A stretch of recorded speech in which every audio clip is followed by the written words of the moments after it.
Human CMU para sa 4-person karambola.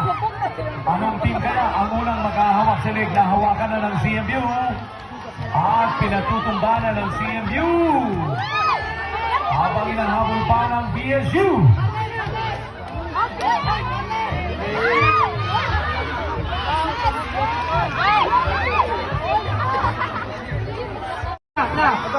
Ayan na ang Impasugong at Visayas. Wow! Tingnan nyo ang Impasugong, tatlo lang sila laban sa apat. Nakitong pa rin ng Impasugong. Tatlo lamang mag-uunahan sa pagtali.